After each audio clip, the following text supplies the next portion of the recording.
yesterday, dropping another game as their record goes to 0-4 on the season. The Two-Tone Blue were shut out for the 7th time since the 1997 relocation from Houston, first time since October 13th of 2019 in Denver. In college football, after their 56-13 loss to the Notre Dame Fighting Irish, Arkansas fired head coach Sam Pittman yesterday because Pittman's overall record since 2021 was above 500 at 29-27. In his contract, Arkansas owes him a buyout of nearly $9.8 million. Offensive coordinator Bobby Petrino will take over as the interim head coach for the rest of the season for the Razorbacks. Here in Music City, the Vanderbilt Commodores improved to 5-0 on the season as they beat Utah State 55-35. The Commodores now put their focus on the Alabama Crimson Tide in a top 25 matchup in Tuscaloosa this Saturday. Listen this evening to the Commodore Hour starting at 6 right here on 102.5 The Game on the Game Nashville Sports Network. For more, log on to thegamenashville.com. Your sports live here on the Game Nashville Sports Network. Your sports live here. WBUZ HD3 Laverne. We are the Game Nashville Sports Network. ESPN 94.9. The Fan. 30 years of the best sports talk in Middle Tennessee. It's the George Plaster Show, featuring Tennessee Sports Hall of Famers Kelly Holcomb and young gun Billy Derrick. And now, here's your host, George Plaster.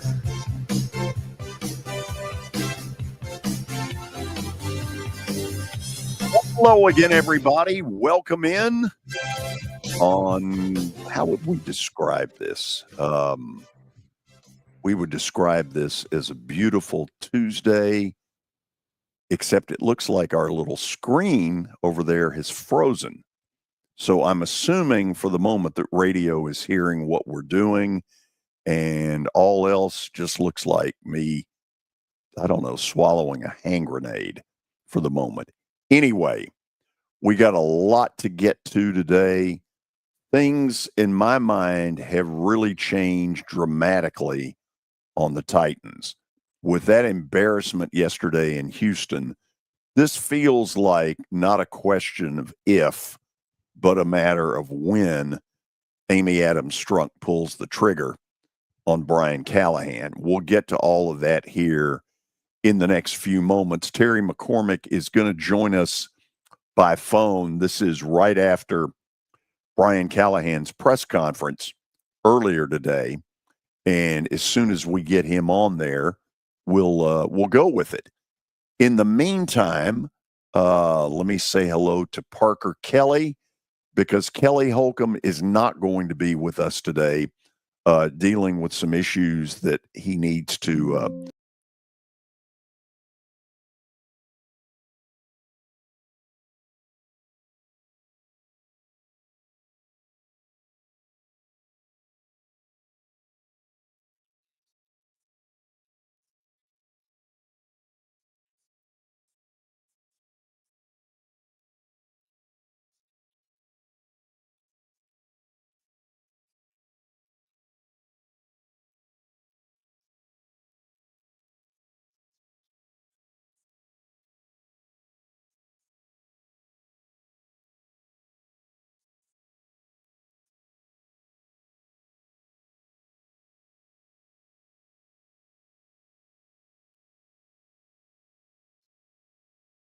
dealing with a lot of stuff.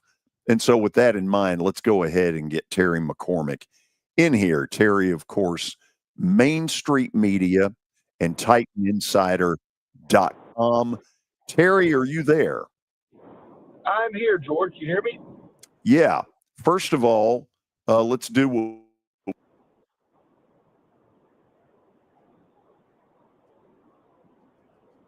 George, are you still there? I lost you.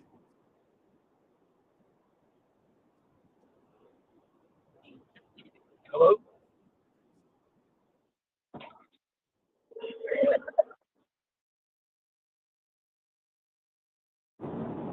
Hello? Yeah, we're try one more time. Okay, Terry. Maybe we have Terry now. Hello? Yeah, Terry, are you there?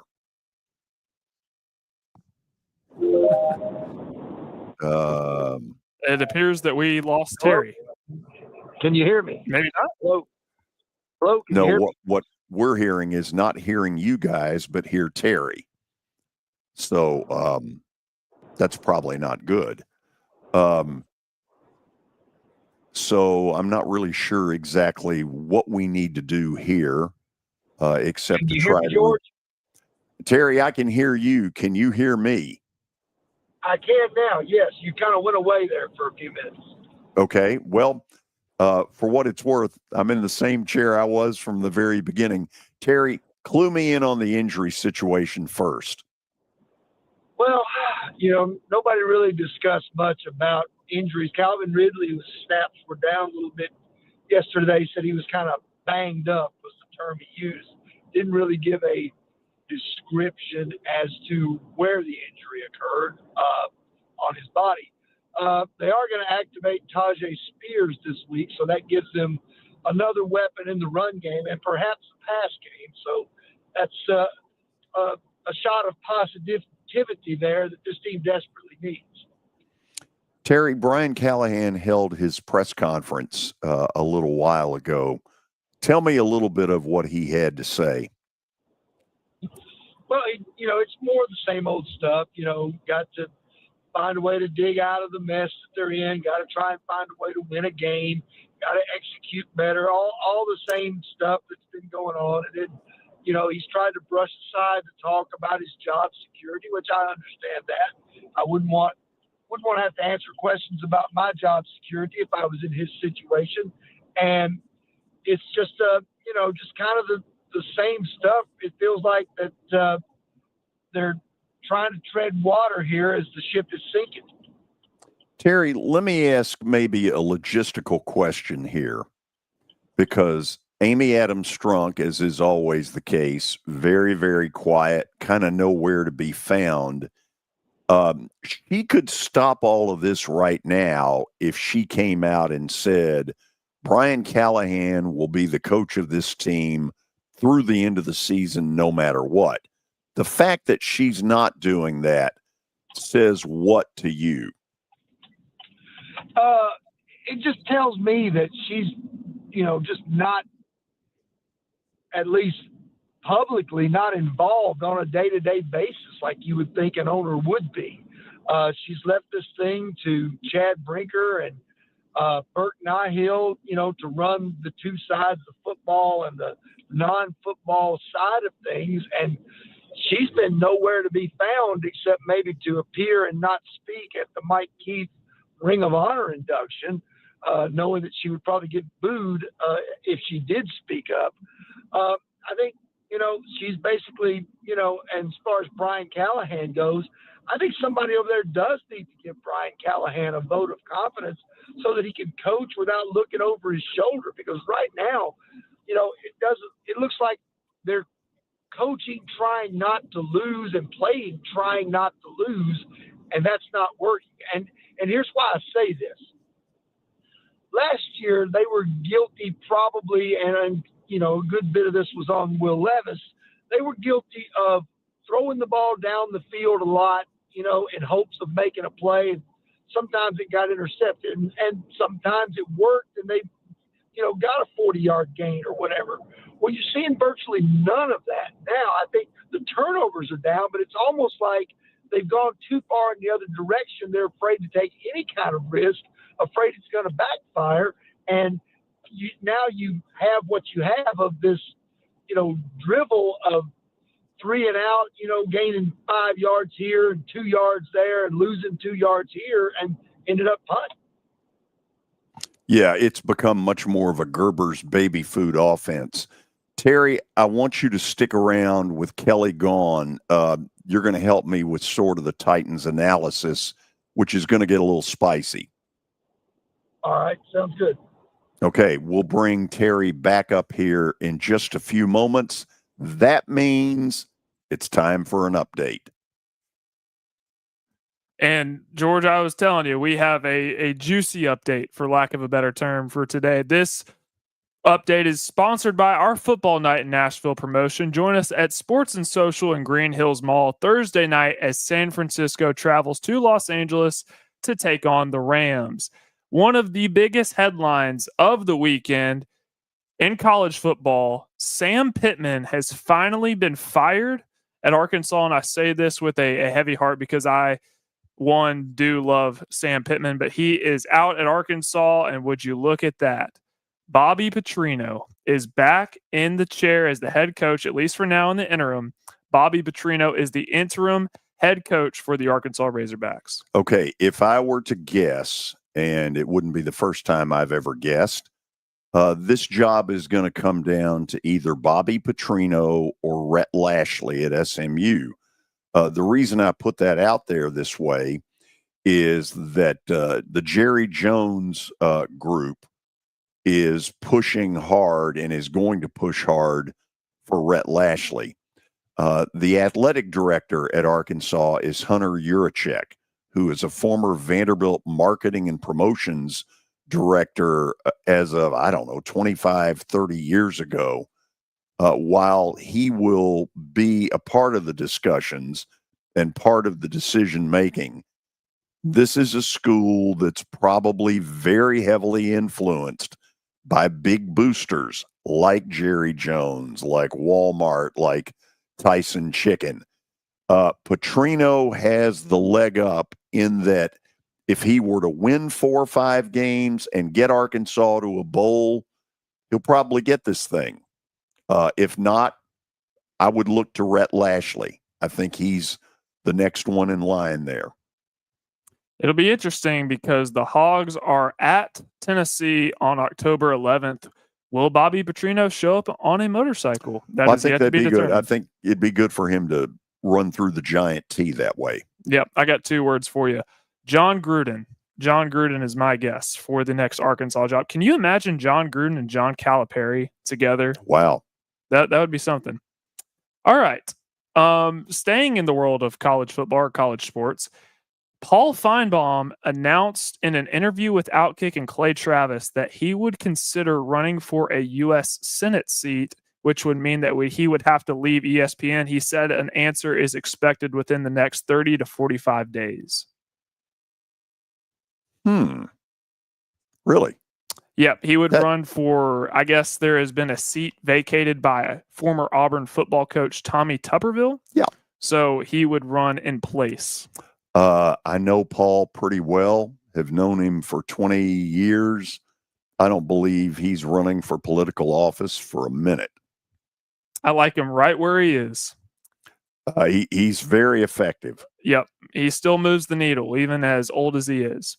Going to the world of the NFL, sad news for the New York Giants, although they did get their first win of the season yesterday with Jackson Dart making his first start.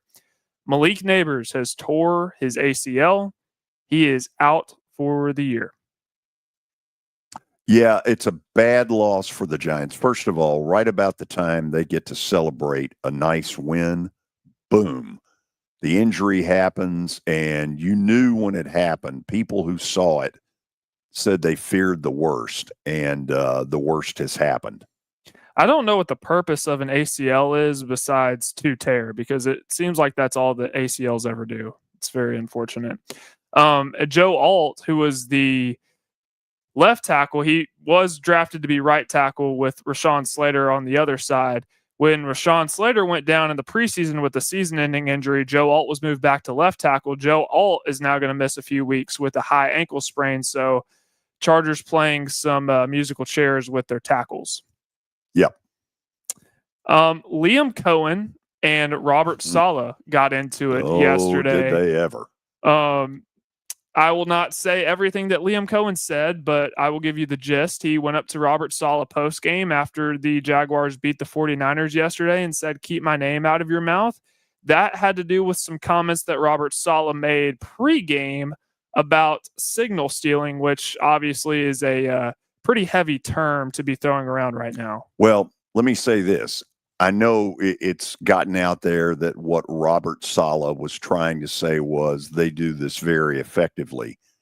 For him to mouth that, that's idiotic. You talk about stupid, opening up a can of worms like that. Why on God's earth he said that? If I am the head coach, Kyle Shanahan, I am pissed that ever came out of his mouth. I'm sitting down the defensive coordinator. I'm having a big time discussion with him. And Liam Cohen's already a hothead, so Yeah, but, something's working there. Jacksonville went to San Francisco yesterday and won and beat up the 49ers pretty good. I got to see the second half of it. Very impressive. Yeah, they look pretty legit. Them and the Colts right now in the AFC South. We won't talk about the other two teams yet, but we'll get to that. Lamar Jackson, the quarterback for the Baltimore Ravens, hurt his hamstring yesterday in the second half versus the Kansas City Chiefs. He had to exit the game. Cooper Rush came in place. No timetable on how long he'll be out. His status is currently questionable, as they will play the Houston Texans next Sunday. They got to be careful. That's all that needs to be said, is they need to be careful because he is their meal ticket.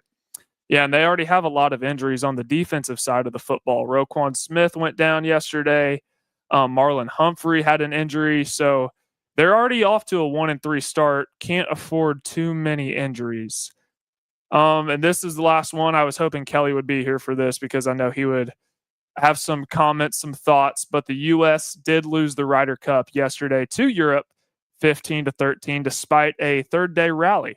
Yeah, it must have been. I didn't get to see any of it, but the tension yesterday was out there pretty good. You're done, aren't you? I'm done. That's okay. It. 2 baseball firings. The Giants have let go of Bob Melvin after 2 years.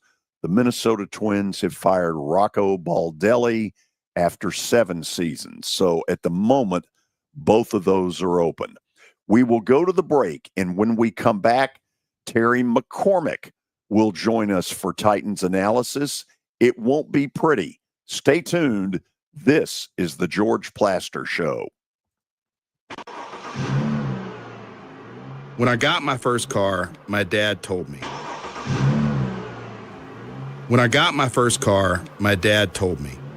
Keep the gas tank full and my number on speed dial. Now parents are telling their kids, save 615-242-9000 just in case. I'm Blair Durham. If you or someone you love is in a wreck, call us. We're here to get you the money you deserve.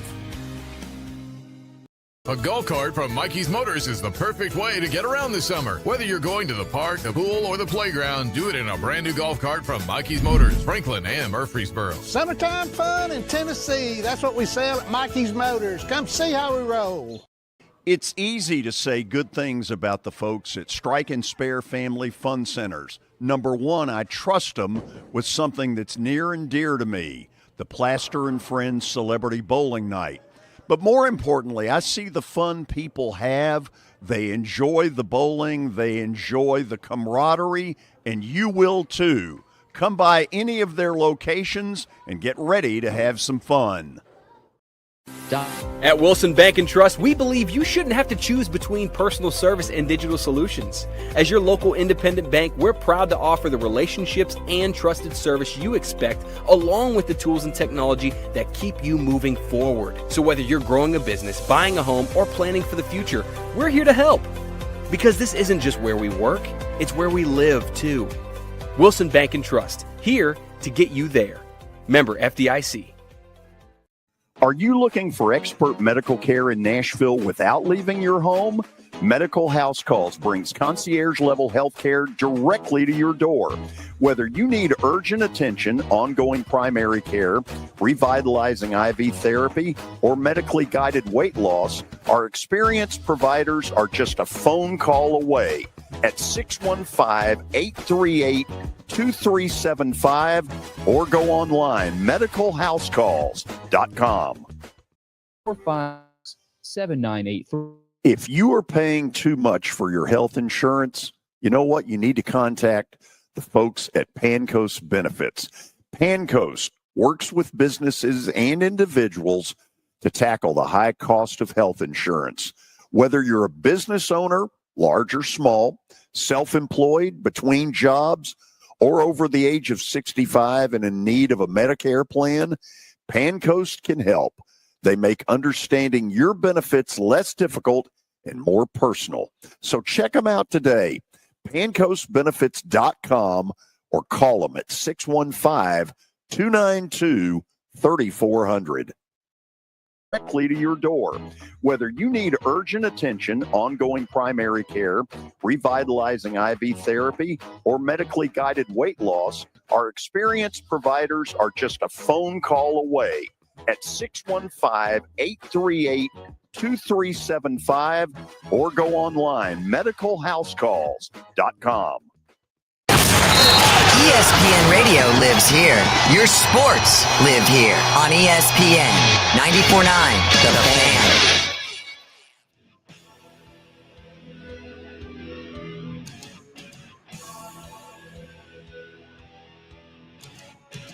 We are back on this Monday afternoon. I've asked Terry McCormick, Titan Insider, Main Street Media, to hang with us for our Titans analysis segment. I'm almost doing this laughing because over the last few weeks, I'll put a graphic up there of positives and negatives, and you've got every right to say, what positives did you find in this 26-0 embarrassment to the Texans? And pathetically, here's what I came up with.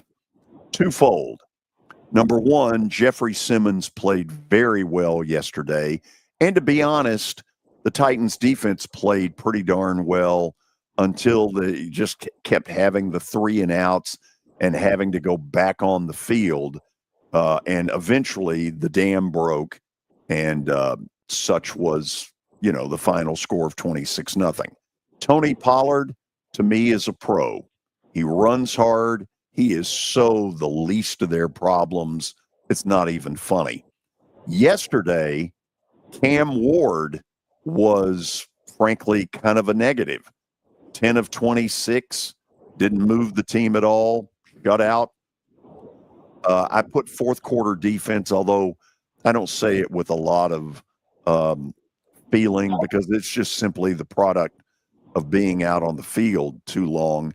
And then there's Joey Sly, who in the first 2 weeks of the year was dead letter perfect. I think he went like 8 for 8, and now has missed 3 or 4 in a row. And Terry, as we know, this team has so little margin for error. He's got to be dead perfect. They have to take advantage of every opportunity they get. Yeah, there's no doubt about that. And here's the thing. If he makes those 2 chip shot field goals, 41 and 43 yards, they go into halftime tied 6-6. And while that's plenty ugly, you're really right there in the thick of the ball game. But you just felt like in the press box yesterday, we all just kind of felt like as soon as the Texans make this a 2-score game, it's over. And that was absolutely the truth, because the Titans just couldn't muster anything to speak of on offense, really, after about the first drive or two when they missed those field goals. Terry, I was shocked when I went to the home opener against the Rams, the level of negativity among the fans. There was a lot of it. The fan base has figured out that this coaching staff has no clue what the hell they're doing at this point. And now, for the first time, a national media that has pretty much ignored them because there were no expectations is starting to fire on them. Rex Ryan this morning on Get Up called this group and this organization completely clueless. McAfee on his show today went off about how non-competitive they are. And just moments ago on NFL Live, they spent quite a bit of time on this. So, Terry, the heat is really piling up. I feel bad for Brian Callahan. He is a very nice man, but I've had to come to the same conclusion that pretty much the entire fan base has, and that is this staff has no clue what the hell they're doing. Well, in fairness to them, they were dealt a really bad hand. This roster is in shambles. They have, of the 48 players that suited up yesterday, George, I counted 15 that they drafted. And that includes, probably almost half of them being rookies. You can't do that. You can't win in the NFL. Nobody's going to win with that. You could give them Vince Lombardi running the show, and they're still not going to be a good football team. Now, that said, is this staff getting everything they can out of this roster? I don't think so. I just think, other than maybe John Fossil in the special teams unit, I haven't seen a lot of improvements that this group has made. It's even really, George, it's even worse off than last year, which we all thought was kind of rock bottom. Yeah, and it seems like offensively that their philosophy has changed. You know, he came in here, we're going to get the ball down the field, we're going to be a lot of fun, and this is going to be great. And now it's just this dink and dunk Gerber's baby food, which yesterday amounted to absolutely nothing. It tells me that they don't really know what strengths to play to. No, they don't have any strengths. That's why they don't know what to play to. They don't have an identity other than losing. They can't, they ran the football pretty well in the first half, but they're not, they're still not sustaining drives. The pass game is not helping at all, and the run game is not dominant enough. In today's NFL, you can't do a lot of 13-play, 75-yard drives because something's going to go wrong. The defenses are going to figure something out. You have to have explosive chunk plays to cut down the number of plays that you have to run a lot of times in a drive. You watched that game last night between Dallas and Green Bay. There were chunk plays all over the place on both sides. Every time he turned around, somebody was picking up 25 yards on a pass play. And you don't see that with the Titans. You saw it some last year, but not nearly enough. Now you don't see it hardly at all. Yesterday they had their longest run of the year, 21 yards from Tony Pollard, and their longest pass play, a 33-yarder to Alec Iamaner, and they still didn't score. Terry, let me ask this question. I'm looking at Calvin Ridley's stats right now, which are a complete joke. In 4 games, 10 catches, 141 yards, no touchdowns. Is this a de-emphasizing of Calvin Ridley by the coaching staff, or is that Cam Ward basically saying, you dropped the football too much, Iamaner is my number one target? I think there's probably a little of that, maybe on Cam's part. I mean, he obviously would never admit that, but Calvin Ridley's dropped a lot of passes. In fact, but some of the passes have not been really that great. They've not been catchable. Some of them have been right in his hands and he should catch them. But if you look at all their wide receivers, other than Van Jefferson, who's caught all 4 passes thrown to him, and Bryce Oliver, who's hurt now and caught the only ball that he was targeted on, all of these receivers are 50% or less in terms of catch rate on the passes that are thrown to them. That is terrible. Even last year, they were all over 50%. Most of the time, it was probably under 60%. But at least they caught more than half the balls that were thrown their way. I mean, I don't even know what to make of this. I mean, I guess some of it is a rookie quarterback, and you're trying not to, put too much on his plate. But, receivers have got to start winning some battles and making the easy catch, get in a position to give him an easy throw to make and make an easy catch. You don't see that much. Every completion nearly is a ball that either the receiver's having to help the quarterback by making a contested catch, or he's not getting enough separation and the quarterback's having to try to thread the needle to get it to him. And it's just a catch-22 that seems to be endless in terms of, trying to get something going and get some bigger plays on offense. So, Terry, this will be the first time that I will have shared this philosophical, this is what I think they were up to. So here goes, and feel free to tell me I'm all wet. Feel free to tell me whatever you want to tell me. However, it's not going to change my mind. I'm pretty certain that what I'm about to lay out there is exactly the way this went on. You ready? Yeah, go ahead. Okay, so here was Mike Vrabel. Mike Vrabel is a combustible guy, high energy, can be a royal pain in the butt, but is pretty darn good football coach. And so in the latter part of his tenure, stuff started to happen. A.J. Brown got traded, and it appeared he had no clue it was coming. Clearly, he was pissed, and rightfully so. Then there was the hiring of Rand Carthon, who he tried to tell Amy wasn't yet prepared to be an NFL general manager. She paid no attention to him.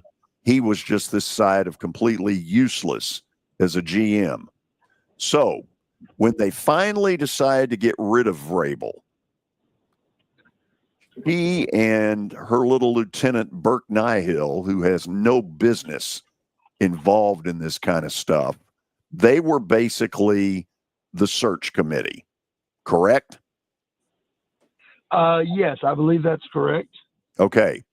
They made the decision internally that whatever it was they were going to do, they were not going to have a coach who would cause them any back talk. They'd gotten enough of it from Vrabel.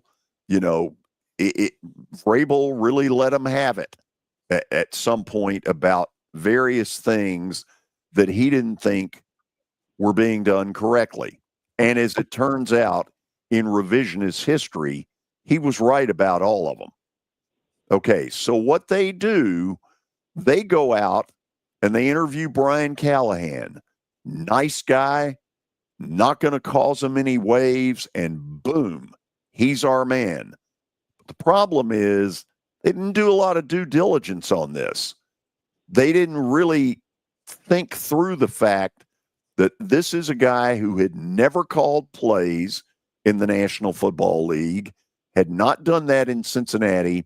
All of a sudden, he was going to come in here and call plays in what was a dumpster fire before he ever got here. And frankly, his lack of ability in the clock management world has only made it worse. So, in my opinion, what they did was they took the easy route.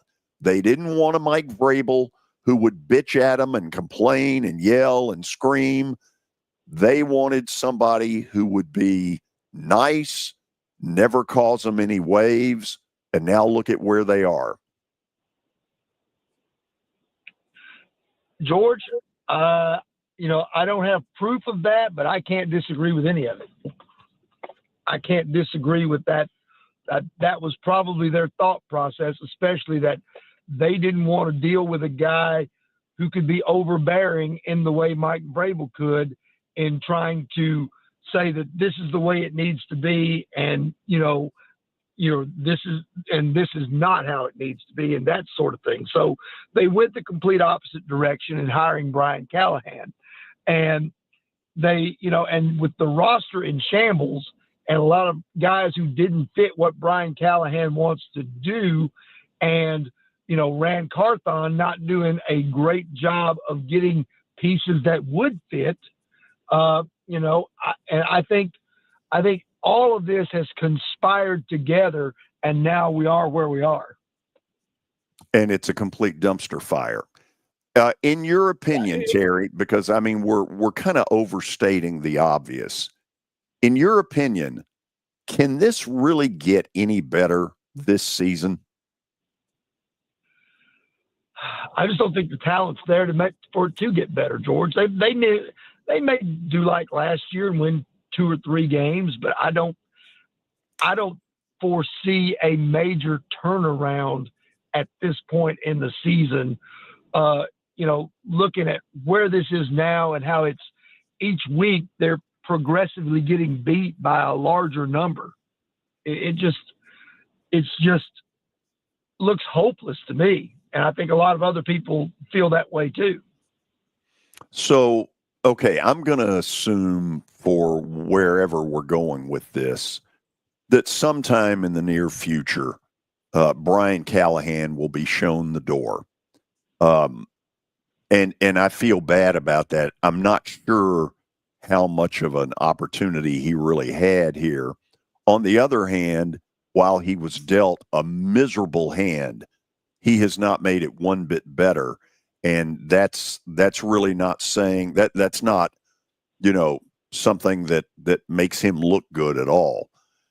Terry, it's my opinion. Oh, go ahead. You want to comment? Go. No, go ahead. Finish up. No, go ahead. Finish. Well, go ahead and finish, George. It appears more and more likely that the Titans could well get the number 1 draft pick again next season. It's nothing to be proud of. It shows a complete failure at all levels of this organization to have gotten to the point where you have to say there's really a shot that they will have the number 1 pick in the draft again next year. But being realistic about that, doesn't Mike Borgonzi have to sort of step up and take a real leadership role here? Whether Chad Brinker has the title or not, the fact of the matter is Chad Brinker's footprints are on all this crappy stuff that we're seeing. So at this point, I see no reason to let him off very easy because he's been in the middle of this entire Hindenburg that we're now on. Doesn't Borgonzi have to step up and say to Amy, listen, I'm taking control of this. And oh, by the way, if we have the number 1 pick, we're not doing what we did a year ago. You've got the quarterback. Now we are going to sell off this number 1 pick to the highest bidder, get 4 or 5 serviceable pieces, and start the process. Yeah, I think that's what should be done with that pick. If they get anywhere in the top 5, which I think they're going to. In fact, I'm on record as saying they should have done it last year, because here's the thing: you're seeing Cam Ward flounder with a roster that can't help him. They're doing him a disservice by putting him out there. He's, if it continues, what is Cam Ward learning from the way this thing is right now with the shape that this roster is in? He's not learning anything good.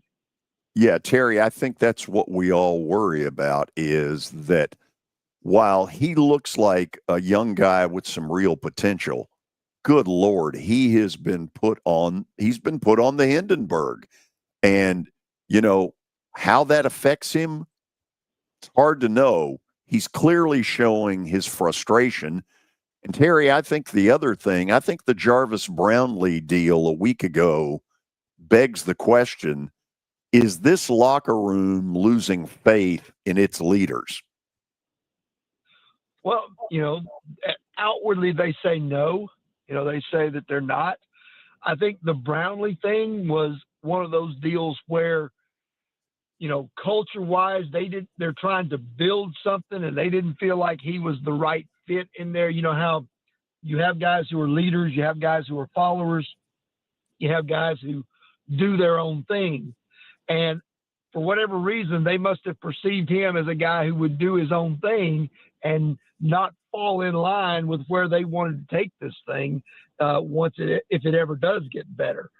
So, but at the same time, with a roster that's so devoid of talent, this was a serviceable guy who could have gotten you through, until you could do better. And, to me, that's the puzzling part of it. Why is he all of a sudden so bad that he has to go when he's better? He's probably in the top 25% of the players you have on your roster. Last thing for you. Where is Borgonzi in all this? Because to me, I pay no attention to Chad Brinker. Chad Brinker, as I mentioned earlier, his footprint is on all of this stuff that has not gone well, and he's been in the middle of it. This guy comes in from an organization that knows what the hell they're doing, that won back-to-back Super Bowls. To me, he's the hope. And to me, right now, he's the only hope. Where is he mentally in all this? Well, who knows? He hasn't talked to us in a while, but he does have a good reputation. As when the GM candidates were being floated about all through the off season, this was the guy that everybody said was the prize, and the Titans got him. Now the question is, can they let him do his job? And here's where I stand on this too, George. And when I say this, I think you'll agree with me. You know, through all the coach firings, the GM firings, the draft picks that haven't worked out, the free agents that haven't worked out, all the things that they have done wrong. One of the things that's had more continuity than anything over there has been their scouting. I think their scouting department is woefully flawed because you've had some of the same guys that have been over there for a decade or so, and they're not producing results. They are obviously, in my opinion, misevaluating a lot of the talent that they are recommending to the people, to the GMs to pick and to the coaches to coach. And, you know, I think some of those people need to be held culpable in this the same way that Brian Callahan and Mike Morganzi and Chad Brinker and before them Rand Carthon and Mike Vrabel and John Robinson were. What a loony bin. Terry, thank you as always. Appreciate it. I know Kelly thanks you for kind of filling in a little bit. All right. Thanks, George. Okay. After the break, we're going to get into today my top 12. So you'll have a chance to say, this guy's nuts. But this is where I think they are. What are we, 5 weeks into the college football season? So we'll give you my top 12 since Kelly isn't with us. This is the George Plaster Show.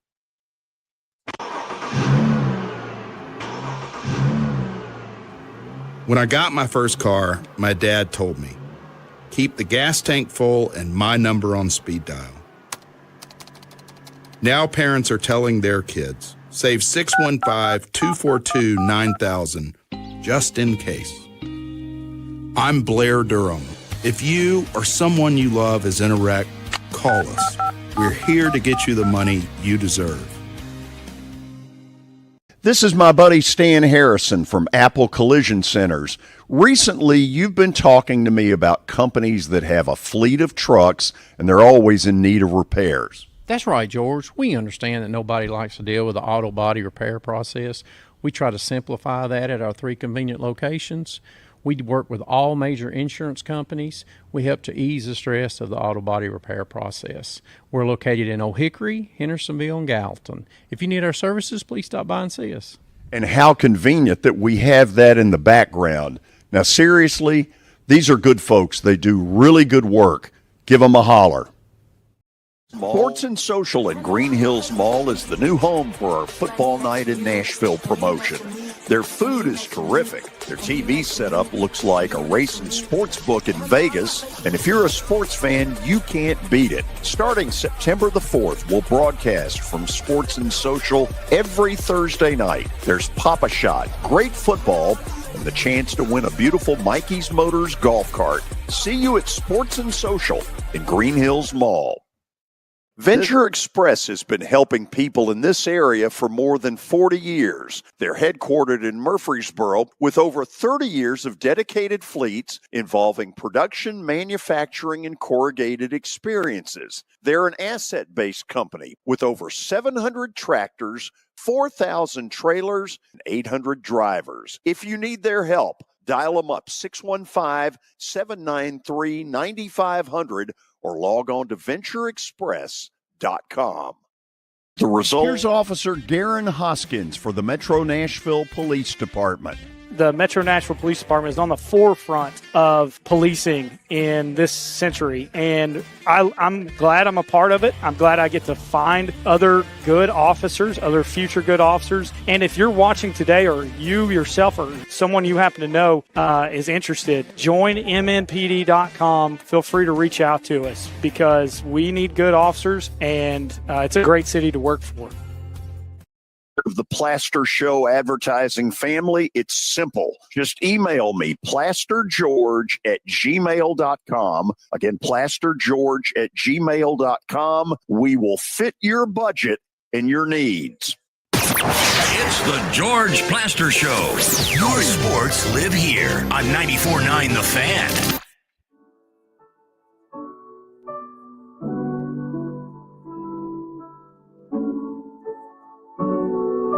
Okay, crazy weekend of college football, which basically we say every weekend.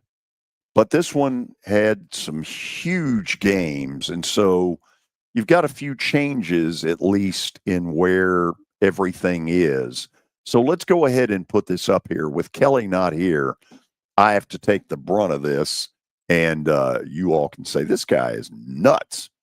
Here goes. This is my 12 at the moment in order. Okay. Ohio State, until somebody beats them, should simply be number one. To me, it's that simple. They go on the road in kind of a workmanlike fashion and rip into Washington. Oregon, they go to Penn State and win, so I bump them to number two. I think their win on the road at Penn State is better than Miami's big win, which was at home against Notre Dame. I've got the Hurricanes at 3. They go to Florida State this weekend. So there might be a little bit of change in 2 and 3 a week from now. Kudos to Ole Miss. They sent LSU packing. Who would have thunk that Ole Miss would be undefeated and be riding high? I mean, somewhere in this, whether you're a Lane Kiffin fan or not, you got to give the devil his due. Yeah, I'm very happy because I picked Ole Miss to win this game. Now, I will say what Lane Kiffin is able to do with Trinidad Chambliss, a D2 transfer from Ferris State, a guy that was known for being able to run the football, and what he's been able to get out of him in the passing game, averaging about just over 300 yards per game. It's truly impressive. And Ole Miss, where they're at right now, they could be they're going to be a force in the SEC. Sure looks that way. So, Oklahoma, do I really deep down trust Oklahoma for the long run? Not really. Auburn, to me, was the better team a week and a half ago and got royally hosed in Norman, Oklahoma. But for now, you got to put Oklahoma at number 5. A&M, I've got at 6th. You could quibble about the positioning. You could put Indiana there. You could do any number of things. A&M, this is the best shot they've had in a long time to have some level of competition for a national title. Yeah, they got a lot of J.R. Ewing wannabes as owners, but if you look over the years, they really have not had national title kind of stuff. Marcel Reed, a lot better than he was a year ago. And to me, if they are to stay up in the, in the stratosphere, it'll be because Reed continues to play that way. Yeah, because they already have a really good run game with the stable of running backs they have. They have a good offensive line, which allows for the run game. Marcel Reed being able to complete explosive plays, and when I say explosive, I mean 15, 20 or more yards down the field. He's been able to do that, and he did that against Notre Dame. That's what won him the football game. He did a little bit of that versus Auburn. Their defensive line also got to Jackson Arnold 7 times. Jackson Arnold's been sacked 17 times in the last 2 games. So Texas A&M, this is a different Texas A&M than we're used to seeing. Culture is the big thing that Mike Elko has implemented in College Station that is different from the last few years. Okay, let's go to Indiana. In the last 2 weeks, even their harshest critics have got to admit, pretty doggone impressive. They take Illinois behind the woodshed and beat them 63-10. And by the way, Parker, in case you didn't notice, Illinois beat USC over the weekend. Thank you very much. I told you I'd wear the clown nose on air. It came down to that field goal, though. I will say USC did come ready to play. Not early. Not early. 14-0 early. I was feeling good. No, anyway, it was a good win for Illinois. Good win. My point here is Kurt Cignetti, the Indiana coach. I think they're going to have a real battle on their hands to keep him long term, because Indiana has never in my lifetime been a football school. over the years, they had been down there with Vandy and people like that. And all of a sudden, look at Indiana. This guy must be doing something right to get them to where they are. And their win against Iowa, I mean, Iowa's a tough place to play no matter how good Iowa is. Yeah, and you go to Iowa, that's a good win. And they didn't win by scoring 70 or more points. They scored 20. So they got it done on the – and granted, Iowa's offense isn't worth a lick, but they still got it done, and it was an impressive win. This is an Indiana team. There wasn't one time I thought last year that if Indiana finds a way to get in the playoff, they're going to make some noise. There wasn't one time I thought that. But if this Indiana team is able to get in the playoff, I seriously do think they can make noise. Okay, I dropped Penn State down to number 8, and a lot of you know the stuff that's coming out of Happy Valley. You know, he can't win against the top competition. Here's his record against, top 10 in the country, on and on and on. To me, when I see Penn State in these games, the common denominator is they never get anything done on offense, and they play with the tight you-know-what. Play calling gets very tight when Penn State plays one of the big boys. The truth of it is they didn't get a damn thing done for 3.5 quarters against Oregon, finally woke up, somehow tied the game at 17, and then Drew Aller, who I am not convinced of, threw a bad pick in OT. Man, it was bad. And here's the thing about Penn State. They returned almost everybody except a few key pieces here and there. They returned almost everybody from last year's team. They went out and they got some game-changing players, or supposed to be game-changing players from the portal, but they didn't really utilize them in the game. And I'm talking about the wide receivers. Their running backs, Katron Allen, Nicholas Singleton, 75 combined rushing yards on 23 attempts, 3.2 yards per carry. That's not how you're going to get it done, especially versus a really good team in Oregon who's going to be ready to play if they're playing in a parking lot, if they're playing overseas in Europe, in Dublin, wherever. They're going to be ready to play. By the way, I noticed Kelly's college football top 12. Not today, it didn't. Nope. It's not all today. on me. Not today. Okay, so 9 through 12, this is where it gets harder. Most of what you saw in the top 8 is pretty easy stuff. Bama, big win at Georgia. Answers a lot of questions about a lot of things, starting with Kalen DeBoer, but then going to Ty Simpson. So now, yes, they have a loss, and it's a bad loss the way they got beat around at Florida State. But I don't care what it is. You go to Georgia and win, that's a hell of a win. And I decided in my little poll to put them ahead of Texas. Texas has the loss to Ohio State. What's Texas's best win? UTSA? UL Monroe? Yeah. I mean, at the moment, they don't have any great wins. No, and to me, this is all about the logo. Texas was the preseason number 1. They were invited to the party in the preseason. But does Texas, do they really warrant to be ranked number 10? I don't know. I don't know. I think at the moment, Texas is nothing more than a product of having started out very high. And that's the problem when you do these kind of polls, is that, a lot of it is, where did you start out to begin with? For instance, if Texas loses to Florida this weekend, they won't be anywhere near this poll. You could make the argument, I would understand it, that you would rank Georgia ahead of Texas. And then at the bottom of this is Texas Tech. Okay, they went out, they got all their little J.R. Ewing wannabes, and they spent out the you-know-what. And you know what? So far, it's working. Do I think Texas Tech is going to get in the playoff? No, I don't.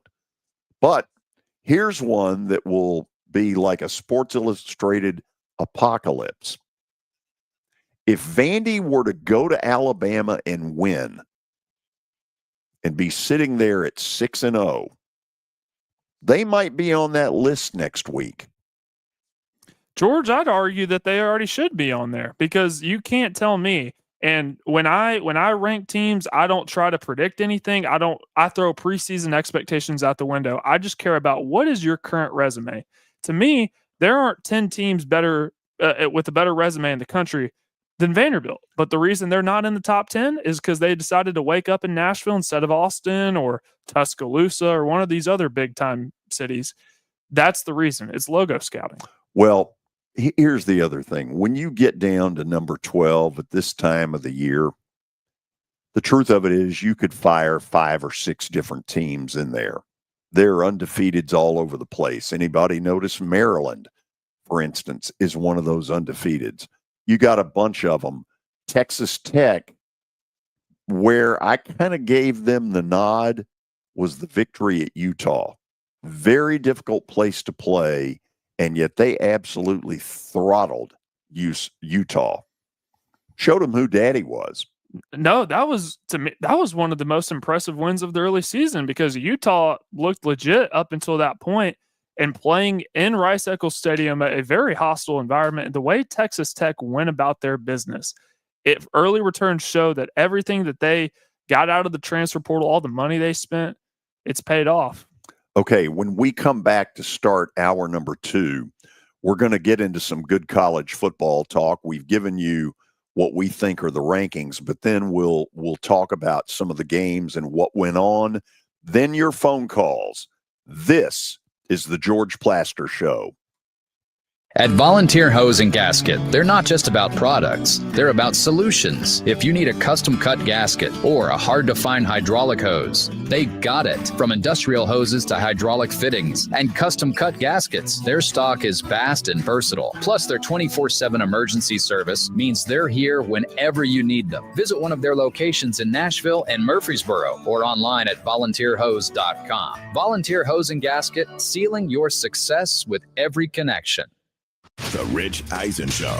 There's one thing I feel as certain about anything about. Is that Russell Wilson starting against the Chargers? 100%. You definitely want to put the kid back there until your left tackle's fully able to play. And you're certainly not going to put him in against a defense that is marauding. The Chargers are the last team you want to do it against. You do it against the Saints a week later. The Rich Eisen Show. Weekdays from noon to 3 Eastern on ESPN Radio, ESPN Plus, and on Disney Plus. Now, here's your latest Fox 17 Code Red weather report. Brought to you by Window Nation. Get 2 free windows when you buy 2 at windownation.com. I'm Fox 17 meteorologist Brett Luna. We've got a calm week ahead. We'll be staying dry pretty much all week long. We'll also get plenty of sunshine today with highs near 90. Highs will be in the upper 80s Tuesday through Thursday, and then we're in the mid-80s as we head through the weekend. Your sports live here on the Game Nashville Sports Network. Your sports live here. WBUZ HD3 Laverne. All around the world on the Game Nashville app. We are the Game Nashville Sports Network. ESPN 94.9. The Fan. 30 years of the best sports talk in Middle Tennessee. It's the George Plaster Show, featuring Tennessee Sports Hall of Famers Kelly Holcomb and young gun Billy Derrick. And now, here's your host, George Plaster.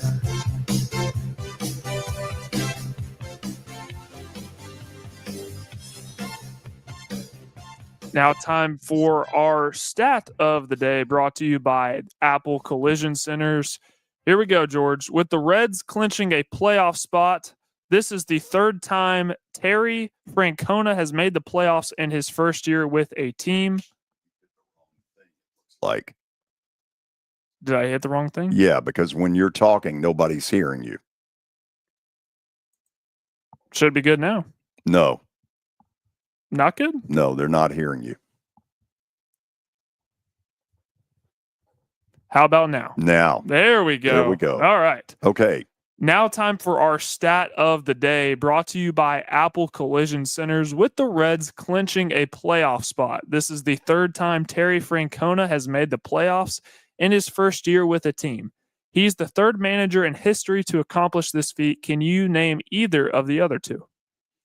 This is the Third time Terry Francona has made the playoffs in his first year with a team. Okay, I'm going to guess that Billy Martin is one of them. And just hang with me. Don't say anything yet because I'm kind of writing down notes. I'm going to guess Billy Martin is one of them. I'm going to guess that Buck Showalter is one of them. He's the third manager in history to accomplish that feat. This is me stalling around here. I don't know. You gotta. You ready for the answer? Yeah. All right, here we are. Wow. Dusty Baker and Joe Torre. Okay, Joe Torre in his first year with the Braves, which would have been 82, got them to the playoff against the Cardinals. Obviously with the Yankees. And I don't know who else. That's not sure. Anyway, good question. Yeah. Dusty Baker and Joe Torre. Shout out to our intern Ty for that. Both former Braves. Okay, officially or unofficially, we welcome all of you into the 4:00 hour. Not at the Fordyce Center in Bellevue, but from the Homestead. We'll be back at Fordyce probably tomorrow or Wednesday. Not sure exactly which, but in some form or fashion, we will be there. Kelly Holcomb, not with us today. Hopefully we'll be back tomorrow, but not sure about that. He's got some things right now that he's having to deal with, and we certainly understand. We will open the phones around 4:20 today, and I'm going to want I want some stuff. And in particular, I'm going to want your thoughts on this dumpster fire that is the Tennessee Titans. But first, let's get into some college football talk. Big win by Alabama. No matter how you slice it, you go to Georgia and beat them, that's pretty dang good. And in the process, Ty Simpson looked like an absolute stud. Alabama's got to be pretty pumped right now. George, this is the most impressive I've ever seen Ty Simpson. And granted, this is his first full season as a starter. In obviously the week one loss versus Florida State, he looked, I don't know if scared is the right word, but he looked timid to pull the trigger when he needed to pull the trigger. In the last three games, what? Timid to pull the trigger when he needed to pull the trigger, meaning when there was a throw to be made. Are you trying to use the word tentative? No. Timid. Okay, say timid. Timid. Yeah. Okay, got timid. you. Got you. Is that my accent? Is that my southern accent making it? Yeah. He's looked good the last three games throwing the football, and he looked like a field general versus Georgia. And the defense played well. Alabama did not run the football too well. Excuse me. My phone is it time to get up, George? I don't know. No, I don't know what it is. I lost my train of thought. Alabama. Ty Simpson. Okay. I think I remember what I was going to say. They snapped a 33-game home win streak for Georgia that dates all the way back to 2019. Anytime you win in Athens, it's a good win. The other thing I think it does is stop a lot of, and believe me, I'm as guilty of it as anybody. I think it stops a lot of the, what is Kalen DeBoer? Is he the substitute teacher? Because since the Florida State debacle, they've been really good. And now all of a sudden, they've got Vandy. And, this might be the right time for Vandy to catch them. But this is going to be really interesting to see, number one, is Vandy at that level? I don't know. A lot of us don't know. We're very intrigued. They're 5-0. They're scoring a lot of points. Everything they've done in the first 5 games has been right. Now we're going to find out, are they at that kind of national level? I don't know, but I'm dying to find out. This is where rubber meets the road. And what some people are forgetting that happened last year, when Alabama beat Georgia in Tuscaloosa, they played Vanderbilt the following week. And I think they were a little fat and happy. A lot of success for Alabama last year when they were able to win was dependent on how Jalen Milroe performed. And he was very hot and cold. Is Ty Simpson able to keep up the success that he's been having? You go to Georgia and you beat Georgia on the road in Athens. What's the emotional maturity of your team like now that you have Vanderbilt coming, who I believe they're not going to overlook after what happened last year? I believe they have them circled with red ink on their schedule. This little scrappy team from Vanderbilt or from Nashville is coming up to Tuscaloosa. What is the emotional maturity like of your team? Have you made those improvements since the Florida State game? That time will tell.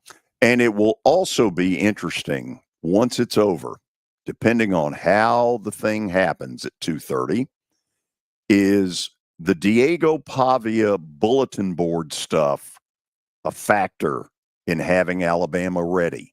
Is it simply we got beat by them a year ago, we're not about to overlook them?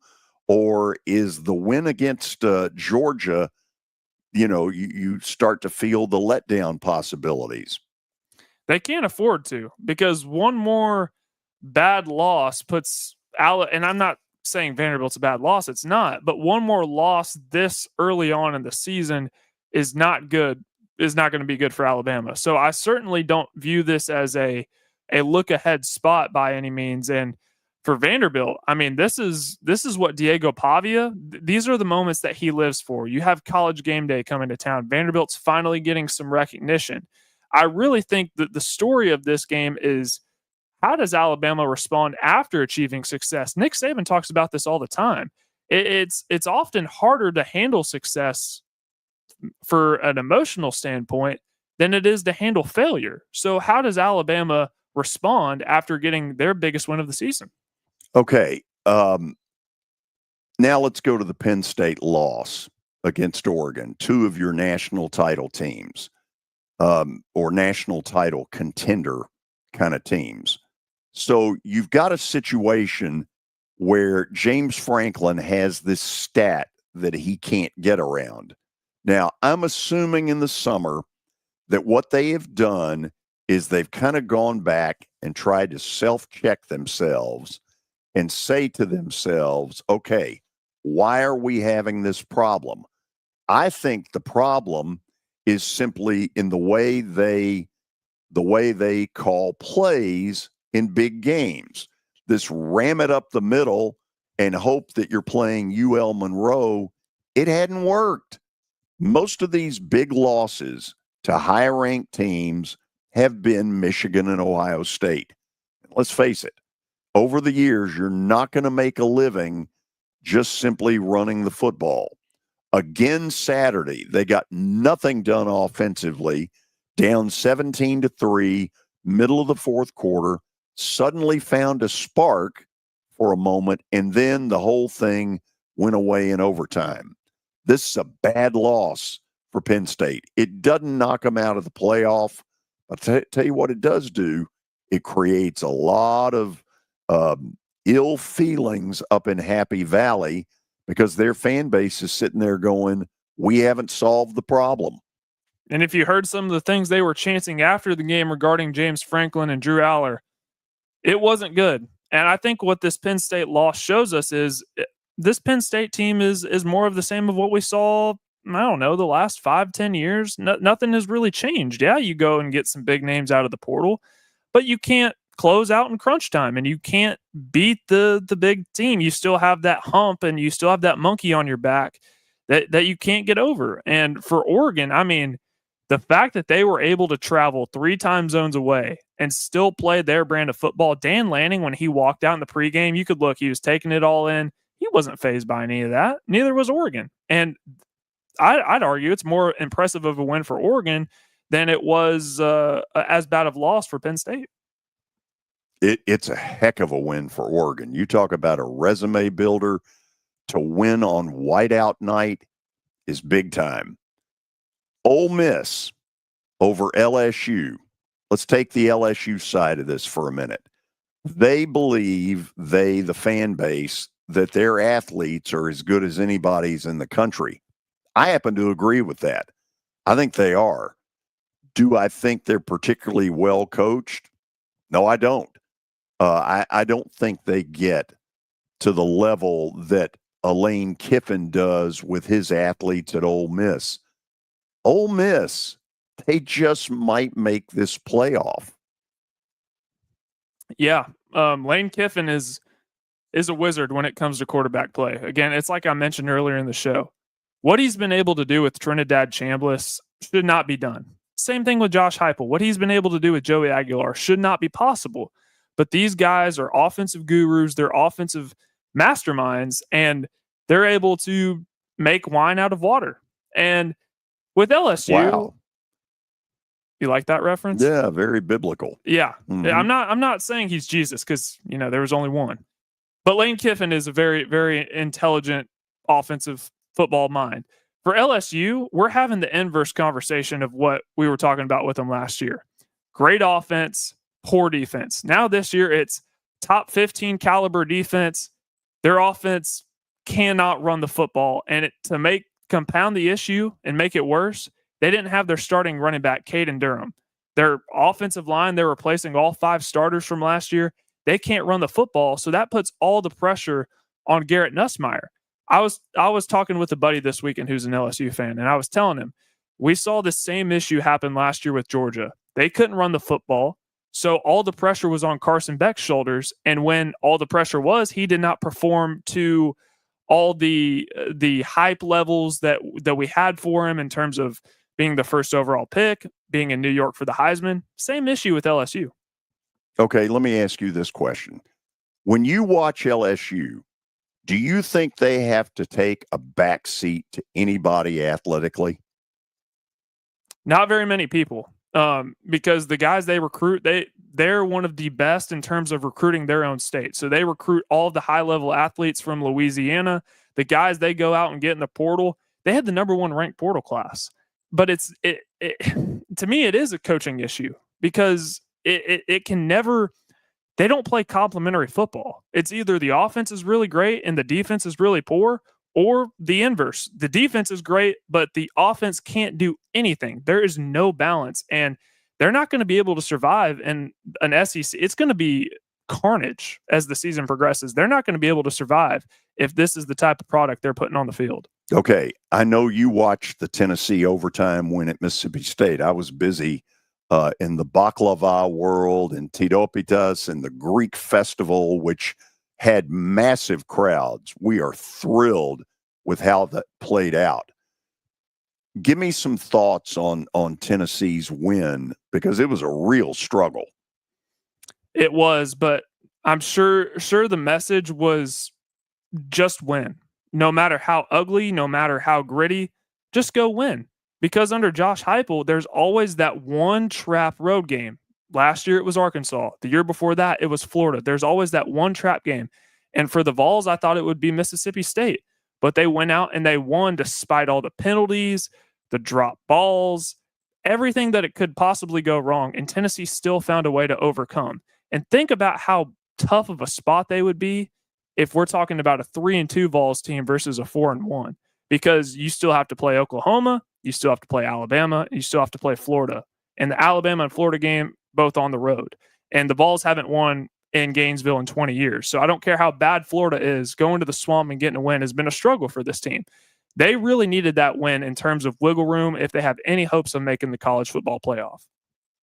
Okay, here's what we're going to do. We're going to go to the break, and then we're going to open up the phones. And my suspicion is that a lot of you have got things on your mind, whether it's the Titan dumpster fire.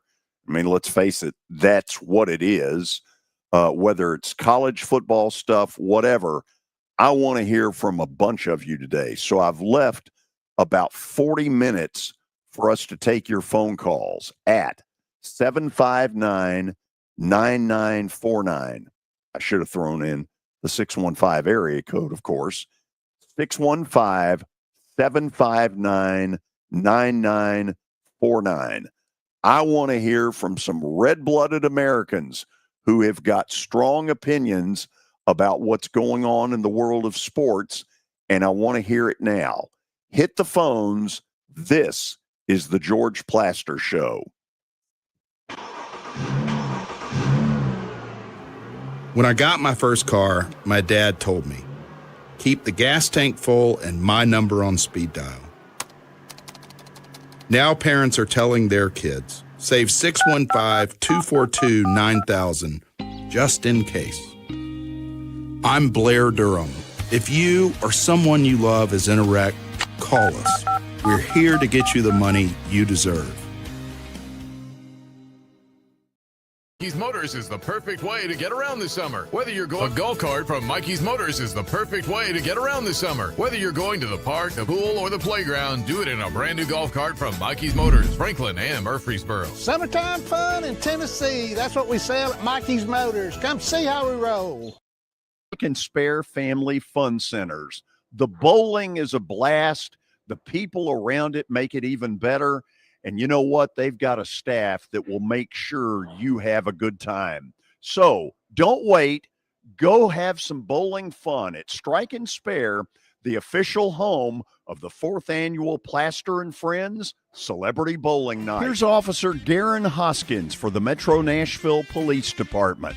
The Metro Nashville Police Department is on the forefront of policing in this century, and I'm glad I'm a part of it. I'm glad I get to find other good officers, other future good officers. And if you're watching today, or you yourself or someone you happen to know is interested, join mnpd.com. Feel free to reach out to us because we need good officers, and it's a great city to work for.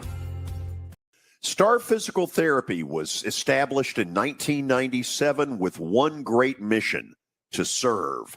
If you're hurting, don't wait to receive physical therapy. You don't need a referral to see their physical therapist, and early morning and evening appointments are available. Make the call to 615-673-1420 and get rid of that pain. Star Physical Therapy, the official health provider of Football Friday. Are you looking for expert medical care in Nashville without leaving your home? Medical House Calls brings concierge-level health care directly to your door. Whether you need urgent attention, ongoing primary care, revitalizing IV therapy, or medically guided weight loss, our experienced providers are just a phone call away at 615-838-2375 or go online, medicalhousecalls.com. It's easy to say good things about the folks at Strike and Spare Family Fun Centers. Number one, I trust them with something that's near and dear to me, the Plaster and Friends Celebrity Bowling Night. But more importantly, I see the fun people have. They enjoy the bowling, they enjoy the camaraderie, and you will too. Come by any of their locations and get ready to have some fun. Win close games this year and still win a Super Bowl, right now, that's the only team that can do that. They could be a 2025 version of the Kansas City Chiefs. Check out more from Freddie and Harry weekdays at 3 Eastern on ESPN Radio and the ESPN app. ESPN Radio lives here. Your sports live here on ESPN 94.9 The Fan.